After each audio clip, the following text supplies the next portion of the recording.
નહીં રે વિચારું હરી. એ ભગવાનને કોણ ભૂલી શકે?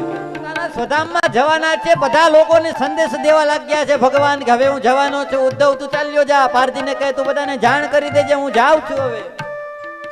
પણ ભગવાનને પોતાના અંત સમયે શું પોતાનું વૃંદાવન યાદ નહીં આવ્યું હોય, પોતાની માં યશોદા યાદ નહીં આવી હોય, પોતાની ગાય યાદ નહીં આવી હોય, ગોપીઓ શ્રી રાધે યાદ નહીં આવ્યા હોય.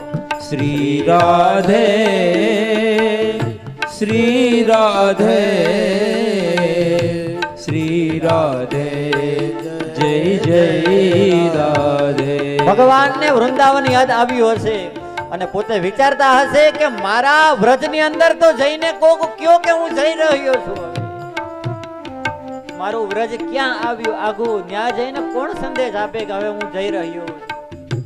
ત્યારે ભગવાને કદાચ મને એવું લાગે લીલા કરી હશે, ઉદ્ધવને કીધું કે તું બદ્રિકાશ્રમ જા અને વિદુરને પણ કીધું હશે કે તું પરિભ્રમણ કરતો કરતો ત્યાં વ્રજના યમુના કિનારે ઉભો રહેજે, જેથી કરીને મારા યમુનાને ખ્યાલ તો પડે કે હવે હું જઈ રહ્યો. અને ત્યાં ઉદ્ધવ અને વિદુર ભેગા થયા અને ત્યાં એવું લાગે કે શોક સંદેશ દેવાઈ રહ્યો છે કે ભગવાન હવે આ ધરતી ઉપર રહ્યા નથી. ઉદ્ધવજી વિદુરજીને કહે છે, ભાગવતમાં એટલું જ લખ્યું છે કે ઉદ્ધવજી વિદુરજીને કહે છે કે ભગવાન હવે રહ્યા નથી.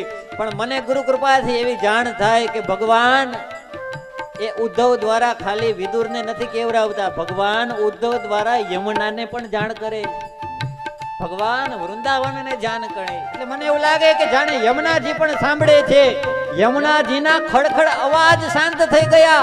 શું કહો છો ઉદ્ધવજી તમે? ભગવાન ચાલ્યા ગયા છે. જાણે યમુનાજી આમ જતા જતા આમ પાછળ વળી વળીને જોવે છે કે ભગવાન ચાલ્યા ગયા એવું કહો છો તમે, શું કહો છો આ?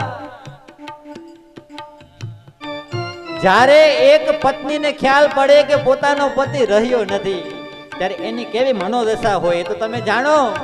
અને આ તો કાલિંદીજી છે, ભગવાનના પત્ની છે.